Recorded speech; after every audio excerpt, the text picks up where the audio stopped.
अस्सलाम वालेकुम नाज़रीन और प्यारे बच्चों। आज हम दीपावली पर निबंध लिखेंगे। कैसे लिखें? हम बड़े बच्चों की ख्वाहिश थी कि आप सरल लिखिए। तो सबसे पहले आप रूपरेखा लिखेंगे। इसके भी नंबर मिलते हैं। जैसे जो जो पॉइंट आप नीचे लिखेंगे यहाँ ऊपर हम उसको दिखाएंगे रूपरेखा के। प्रस्तावना, दीपावली मनाने का तरीका, दीपावली की पूर्ण तैयारियां, दीपावली का उत्सव और उपसंहार। पहला पॉइंट हम यहाँ लिखेंगे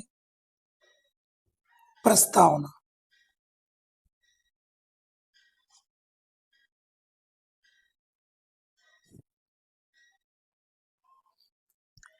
प्रस्तावना में लिखेंगे हिंदुओं के 4 प्रमुख त्योहार हैं: होली, रक्षाबंधन, रक्षाबंधन,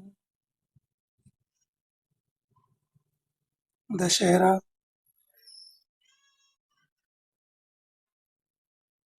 और दीपावली।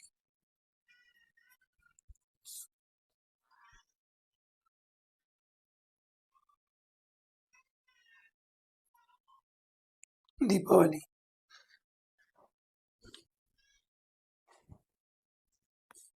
हिंदुओं के 4 प्रमुख में हम लिखेंगे होली, रक्षाबंधन, दशहरा और दीपावली। यह त्योहार इनमें प्रमुख त्योहार है। कौन सा? दीपावली का।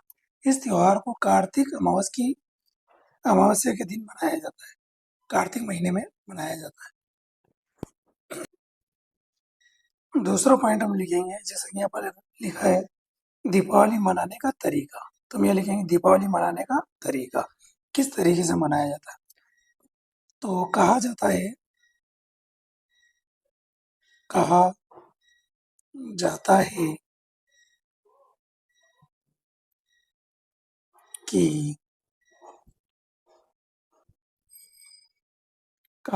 कि भगवान राम 14 वर्ष का वनवास काटकर आए थे।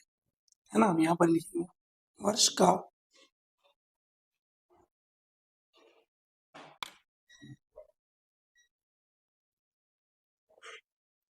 यहाँ पर दीपावली मनाने का तरीके में हम लिखेंगे कहा जाता है कि भगवान राम 14 वर्ष का वनवास को पूर्ण करने के पश्चात इसी दिन अयोध्या लौटे थे और और अयोध्या वासियों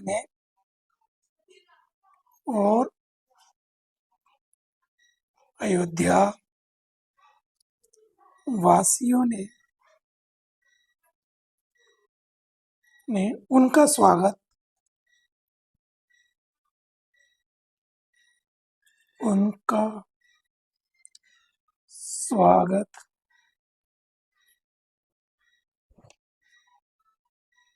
किया था।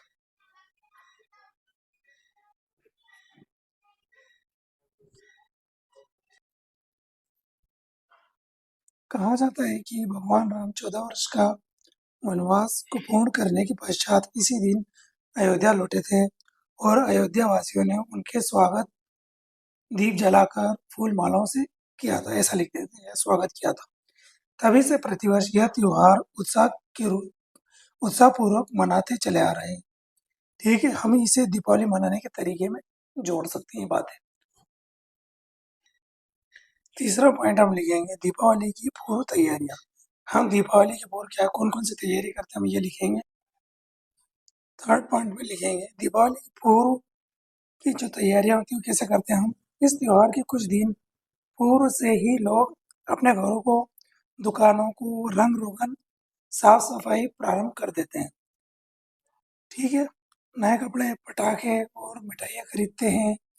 नई नई मिठाइयाँ खरीदी जाती है, पटाखे खरीदे जाते हैं, कपड़े खरीदे जाते हैं।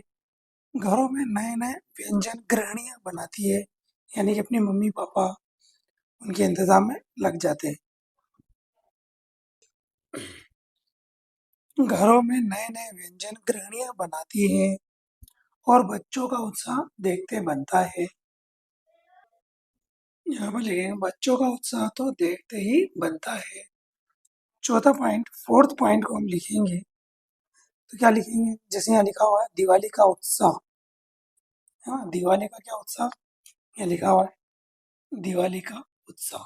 चौथा पॉइंट है हमारा। अब हम यहाँ लिखेंगे दिवाली का उत्साह। चौथे पॉइंट में दीपावली का उत्साह, यह त्योहार 5 दिनों तक मनाया जाता है। इस दिन देवी लक्ष्मी की पूजा की जाती है। देवी लक्ष्मी की पूजा के बाद खीर, बताशे एवं मिठाइयाँ का प्रसाद चढ़ाया जाता है, एक दूसरे को दिया जाता है, बाँटे जाता है, ये सब लिख सकते हो। इस दिन व्यापारी अपने बही खाते बदलते हैं। ये सारी चीज़ हम इस दीपावली का उत्साह में डाल सकते हैं। दीपावली का उत्सव, यह त्योहार 5 दिनों तक मनाया जाता है। इस दिन देवी लक्ष्मी की पूजा की जाती है। देवी लक्ष्मी की पूजा के बाद खीर, बताशे एवं मिठाइयाँ का प्रसाद चढ़ाया जाता है। इस दिन व्यापारी अपने बही खाते बदलते हैं। शाम को बच्चे पटाखे छोड़ते हैं, शाम को लिख सकते हैं।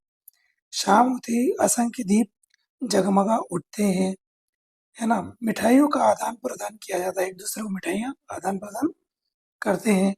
लोग एक-दूसरे को बधाइयाँ देते हैं, गले मिलते हैं, ये लिख सकते हैं हम इसमें। लोग यहाँ पर हम लिख देंगे लोग एक दूसरे से गले मिलते हैं, गले मिलकर बधाई देते हैं, ये लिख सकते हैं, बधाई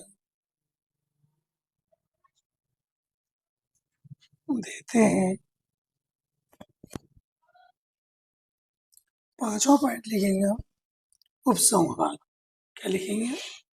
उपसंहार।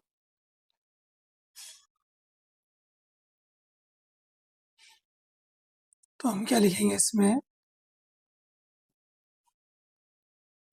दीपावली का त्योहार हमें आपस में, उपसंहार में हम लिखेंगे दीपावली का त्योहार हमें आपस में मिलजुल कर प्रेम पूर्वक मनाना चाहिए। इस दिन लोग आपसी मनमुटाव, झगड़ा भूल कर एक दूसरे को माफ कर देते हैं, गले लगा लेते हैं, ये लिखना चाहिए।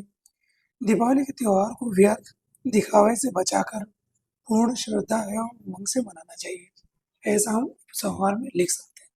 इस तरह से आप लिखेंगे तो आपको अच्छे नंबर आएंगे।